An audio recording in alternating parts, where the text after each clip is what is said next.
दोस्तों, जय हिंद, जय भारत। मैं मदन लाल आज़ाद, संयोजक संस्थापक all India bike boat taxi union. आज दिनांक 20 सितंबर 2020 को आपके समक्ष प्रस्तुत हूँ राजधानी दिल्ली से ठगी प्रकरणों के संदर्भ में कुछ विशेष सूचना देने के लिए और कुछ ज़रूरी बातें आप सबके साथ करने के लिए। कई दिनों से आपसे मैं मुखातिब नहीं हो सका, उसके लिए क्षमा प्रार्थी हूँ दोस्तों। आज सबसे पहले तो मैं आपको एक बढ़िया खबर सुना देता हूं कि बाइक बोट टैक्सी स्कैम के मास्टरमाइंडों में सम्मिलित रहा रिटायर्ड फौजी पुष्पेंद्र, उसने अपनी बेल लगा रखी थी गौतम बुद्ध नगर जिला कोर्ट में।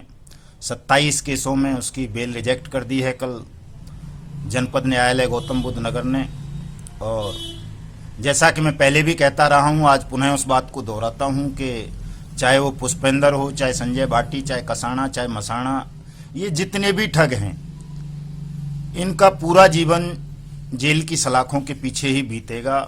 इनकी ज़िंदगी अभिशप्त रहेगी जेल में रहने के लिए। और इन्होंने जो आप लोगों की मेहनत की कमाई को लूट कर बहुत सारी संपत्तियां बनाई थीं, वो सब सीज होंगी, नीलाम होंगी और आपका पैसा आपको वापस मिलेगा।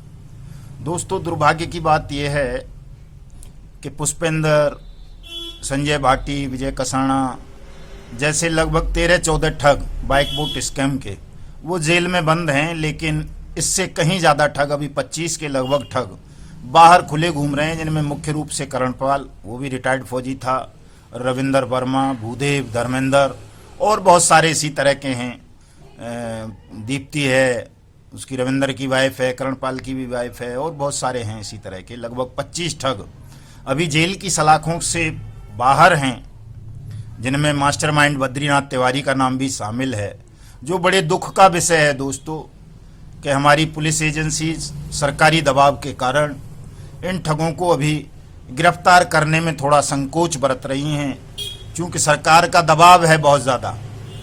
वैसे तो सुप्रीम कोर्ट भी लगभग 10 बार सरकार को पत्र लिख चुका है, ऑफिशियली पत्र हैं वो सब, कि इस केस की जांच सीबीआई के हवाले कर देनी चाहिए।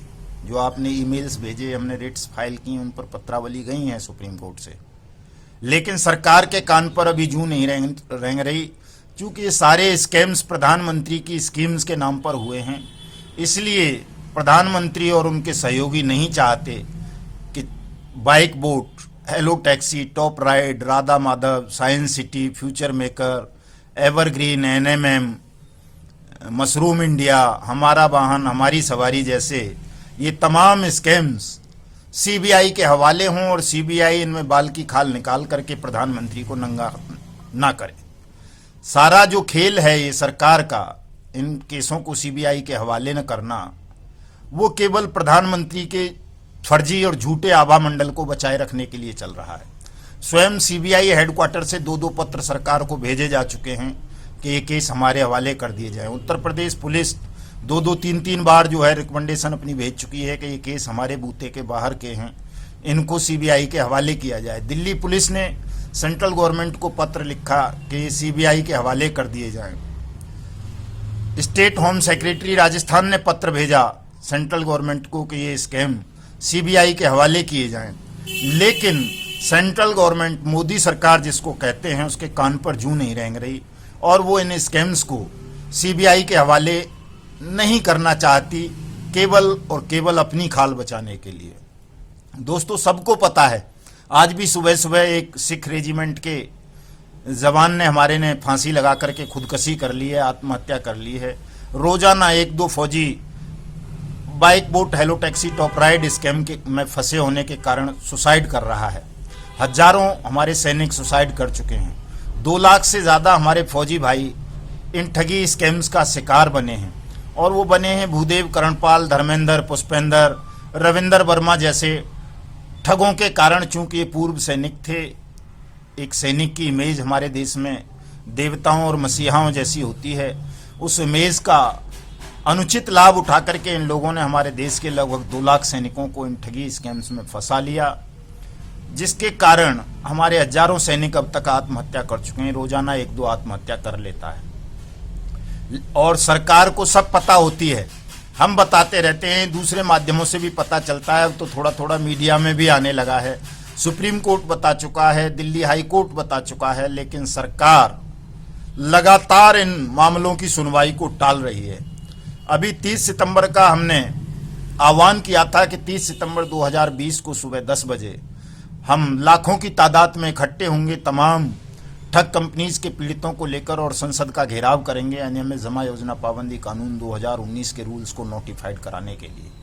लेकिन दोस्तों, सरकार हमारे इस आह्वान से और आपकी ताकत से घबरा गई और अब सरकार ने संसद सत्र 30 सितंबर से पहले ही खत्म करने का प्रस्ताव पास करा लिया है। तमाम विपक्ष भी सरकार के साथ मिल गया, चाहे वो कांग्रेस हो, सपा हो, बसपा हो, दूसरी पार्टीज हों, उन तमाम मतलब पूरी पार्लियामेंट ने मिलकर के ये तय कर लिया कि 30 सितंबर से पहले पहले पार्लियामेंट सेशन को खत्म कर दिया जाए, ताकि जो 15-20 करोड़ ठगी पीड़ित हैं देश भर में, ये अपनी आवाज को संसद तक ना पहुंचा सकें, संसद का घेराव ना कर सकें।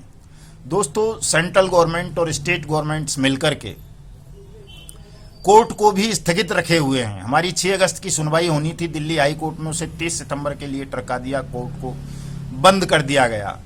और सरकार का आलम यह है कि सुप्रीम कोर्ट और हाई कोर्ट को अभी भी वो कोविड-19 की आड़ में स्थगित रखना चाहती है, ताकि ठगी पीड़ित, अपराध पीड़ित कहीं भी अपनी आवाज ना उठा सकें, उन्हें न्याय ना मिल सके, वो लगातार यूं ही आत्महत्या करते रहें और मोदी सरकार अपने ठग मित्रों को बचाती रहे। आप सबको पता है कि राधा माधव कॉरपोरेशन एक फर्जी कॉरपोरेशन था, जिसका प्रधानमंत्री ने स्वयं पार्लियामेंट में प्रमोशन किया, लोगों को आह्वान किया, देश की जनता को, कि वो राधा माधव कॉरपोरेशन जैसे स्टार्टअप्स में निवेश करें। फ्यूचर मेकर का सबको पता है, जिसका एमडी राधेश्याम हिसार जेल में बंद है। फ्यूचर मेकर का प्रमोशन स्वयं प्रधानमंत्री ने किया। कैची पिक्सल का प्रमोशन स्वयं प्रधानमंत्री ने किया। बाइक बोट का प्रमोशन स्वयं देश के cabinet minister Bharatiya Janata party के पूर्व अध्यक्ष नितिन गडकरी ने किया। बहुत सारे बेईमान मिनिस्टर्स और बेईमान ऑफिसर्स ने इन तमाम ठग कंपनियों को प्रमोट किया और देश के 15-20 करोड़ लोगों को ठग लिया। PACL पल्स स्कैम, 6 करोड़ लोग उसमें अकेले स्कैम में फंसे, ठगी का शिकार बने। सहारा स्कैम, जिसमें 4 करोड़ लोग ठगी स्कीम का शिकार बने। बाइक बोट, जिसमें 8 लाख लोग फंसे, 2 लाख फौजी फंसे। हेलो टैक्सी, 10,000 से ज्यादा लोग हैं। राधा माधव कॉरपोरेशन लिमिटेड, जिसका CMD मितेश अग्रवाल, उसका बाप अनिल, उसका भाई अभिषेक अग्रवाल और 15-20 ठग उसके साथी तमाम खुले घूम रहे हैं, आज तक गिरफ्तारी नहीं हुई। उसमें 50 लाख लोगों के साथ ठगी हुई, 60 लाख लोगों को फ्यूचर मेकर के नाम पर ठगा गया। ये सारे प्रकरण, सारे स्कीम, चाहे वो NMM हो, एवरग्रीन हो, ग्रीन ग्लोरी हो, हीरा गोल्ड हो, आपका और दूसरे स्कैम्स हों, चाहे वो साइंस सिटी हो, ये तमाम स्कैम प्रधानमंत्री और उनकी कैबिनेट की नॉलेज में रहे हैं और उनके संरक्षण में हुए हैं। इसलिए सरकार इन तमाम स्कैम्स को CBI के हवाले नहीं करना चाहती। इन स्कैम्स के पीड़ितों को न्याय मिल सके, इसके लिए अनियमित जमा योजना पाबंदी कानून 2019 के रूल्स को नोटिफाइड करने से रोक रखा है। चूंकि हमारी संसद ने जो कानून बनाया 2019 जुलाई में, अनियमित जमा योजना पाबंदी कानून 2019, उसमें ये प्रोविजन किया पार्लियामेंट ने सर्वसम्मति से कि 6 महीने के अंदर अंदर सरकार ठगी पीड़ितों का पैसा वापस करेगी, ठगों की चल अचल संपत्तियों को देश विदेश वालियों को नीलाम करेगी। इस प्रोविजन के कारण सरकार ने इस कानून के इम्प्लीमेंटेशन को रोक लिया। दोस्तों, सबसे ज्यादा जरूरी बात यही है कि हम तमाम ठगी पीड़ित, चाहे वो किसी भी कंपनी की ठगी स्कीम का शिकार बने हैं, तमाम लोग 30 सितंबर को राष्ट्रव्यापी आंदोलन करें। संसद बंद हो गई, कोई बात नहीं, प्रधानमंत्री हाउस बंद नहीं होगा, प्रधानमंत्री कार्यालय बंद नहीं होगा, उसको घेरेंगे, सुप्रीम कोर्ट को घेरेंगे, हाई कोर्ट को घेरेंगे, विजय चौक को घेरेंगे, इंडिया गेट को घेरेंगे। पूरे जहां जहां भी सरकारी अमला होगा सबका घेराव करेंगे और अनियमित जमा योजना पाबंदी कानून 2019 के रूल्स को नोटिफाइड कराएंगे। विधानसभाएं चल रही होंगी, विधानसभाओं को घेरो, राज्यों के सचिवालयों को घेरो, जहां जहां भी जो भी सरकारी दफ्तर हैं 30 सितंबर को सबको घेर लो। दोस्तों, आप 20 करोड़ लोग हैं ठगी पीड़ित, जिनमें किसान हैं, मजदूर हैं, व्यापारी हैं, सभी तबकों के लोग हैं।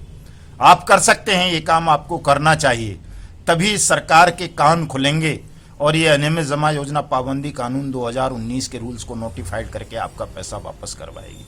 अगर आप मौन रह गए दोस्तों ऐसे मौके पर, तो आपका पैसा मिलने में बहुत लंबा समय लग जाएगा। हम हाई कोर्ट में हैं, सुप्रीम कोर्ट में हैं। सुप्रीम कोर्ट ने कल भी हमें बताया है, कल नहीं सॉरी परसों, कि जी आप ये अनियमित जमा योजना पाबंदी कानून को अलग से इसके लिए रिट फाइल कर दें, तो वो अलग से रिट फाइल हम उसमें कर रहे हैं। दोस्तों घबराने की, चिंता करने की बात नहीं है। जो साथी हमारे मन से, मस्तिष्क से, दिल से, दिमाग से हताश हो चुके हैं, वो हताशा के प्रभाव से बाहर आएं। कोई भी साथी अब सुसाइड ना करें। हम बहुत जल्दी इस सरकार को विवश कर देंगे अनियमित जमा योजना पाबंदी कानून 2019 के रूल्स को नोटिफाइड करने के लिए। और आप सबकी जो मेहनत की कमाई इन ठगों ने सरकारी संरक्षण पाकर लूटी है, ठगी है, उसको आपको वापस दिलाएंगे। आपको हौसला नहीं खत्म करना है, हिम्मत नहीं हारनी है।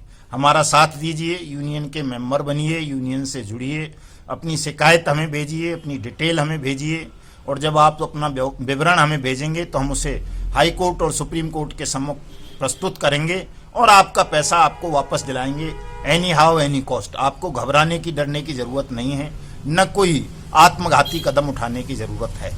दोस्तों सेबी ने अभी रिप्लाई भेजी है दिल्ली हाई कोर्ट में, और उसने उसको डिनाई कर दिया है कि जी हमारा ये नहीं बनता है, चूंकि बाइक बोट की जो कंपनी थी GIPL वो सेबी में अप्रूव्ड नहीं थी, वो RBI से अप्रूव्ड नहीं थी, इसलिए इसमें हमारा हस्तक्षेप नहीं बनता है। अभी इस पर हम रिजॉइंडर फाइल करेंगे और बताएंगे कोर्ट को कि किस तरह से सेबी का रोल बनता है, ज़्यादा बनता है।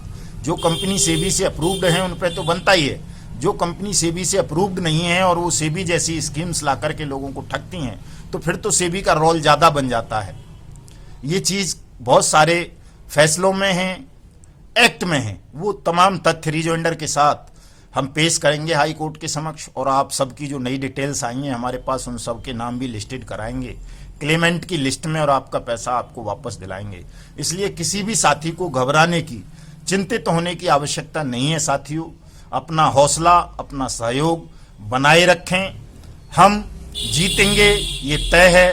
जय हिंद, जय भारत।